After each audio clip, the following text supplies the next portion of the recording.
So all in all, the total transaction, the total economic transaction, which involves individuals, firms, government, with the rest of the world, is called balance of payment, the record. I think that is clear. Yes. So for the records, the first section of it is what we call the current account. So for the current account, this is where we talk about the real balance of payment. But you have to take note that when we talk about the balance of payment, we have the credit section and the debit section. Money that comes into the country is recorded on the credit section of the balance of payment, and money that goes out of the country is recorded in the debit section of the balance of payment. So we start with the components of the current account. So for the current account, they said the current account shows the income received by the country and the expenditure made by it in its dealing with other countries. So as soon as you do exports, you receive income, money comes in, right? So you record it in the credit side.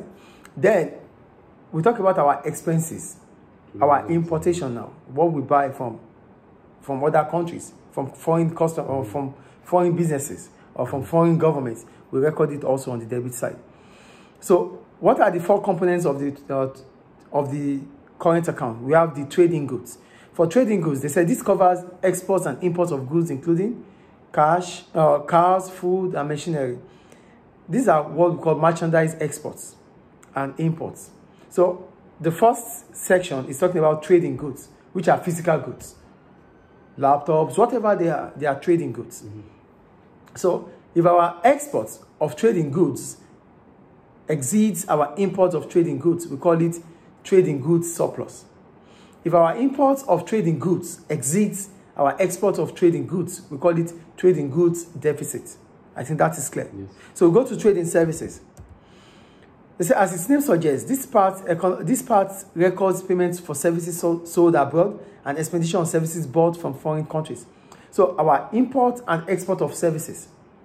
Our import of services are our expenditures. Our export of services are our income. So when we talk about export of services, for example, like foreigners making a tour in Libya. So UK citizens making a tour in Libya is an export of service. Do you get it? Yes. So that's an example. So if our export of service exceeds our import of service, we call it trade in service surplus. If our export of service is less than the import of service, we call it trade in service deficit. I think that is clear. Yes.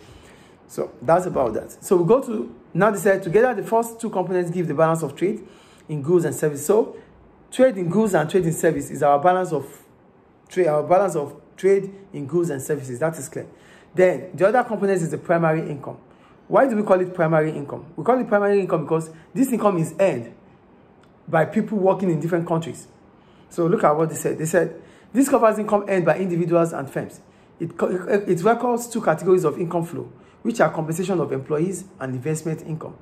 Compensation of employees include wages, salaries, and other benefits earned by residents working abroad, minus that earned by foreigners working in the home economy. So when we talk about our primary income, let's talk about the compensation of employees.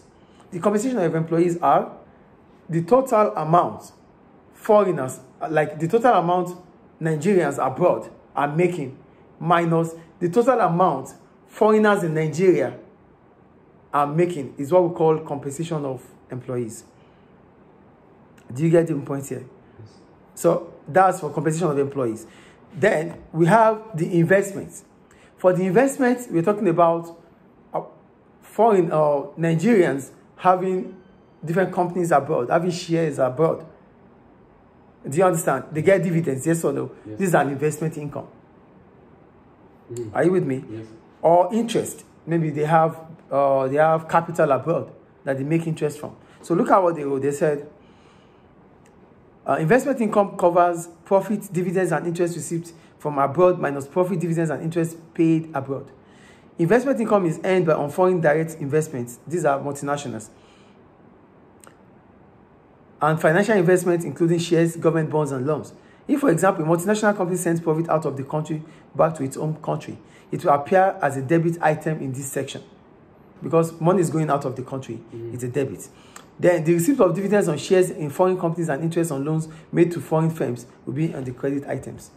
So what we receive from foreign countries in terms of receipts, in terms of shares, in terms of dividends, in terms of interest, will be recorded on the credit side of the income statement, of the primary income. On the credit, yes. Yeah, interest received, yeah. Yes, yeah. Very good. Those that goes out from multinationals out of our country is recorded on the debit side. So go to the secondary income. This is also called the current transfer. So this is transfers of money, goods, and services. Transfers of money, goods, or services which are sent out of the country or come into the country, not in return for anything else. We call it secondary transfer, like the aids. Like, oh, Turkey gave Ghana $5 million, or Libya gave Ethiopia $10 million. These are secondary income because there is no exchange of goods and services on them. Unlike the primary income, which means services was rendered before that interest was paid, or shares were sold, shares were bought before dividends were paid. For secondary income, no, nothing like that. I think it's clear. Yes. So here they said, it essentially covers gift items, include charitable donations, which I already explained. Yeah. So the calculation of deficits and surpluses on the current account of the balance of payments. The balances of the four components are summed up to give the current account balance. Also sometimes just called the current balance. A current account surplus arises when the value of the credit items exceeds the value of the debit items. If the value of the debit items is greater than the value of the credit items, there's a current account deficit. So there's difference between current account deficit and current account surplus.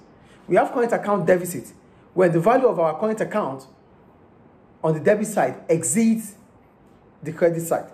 That is current account deficit. If the value of the current account credit side exceeds the value of the current account debit side, we have a current account surplus.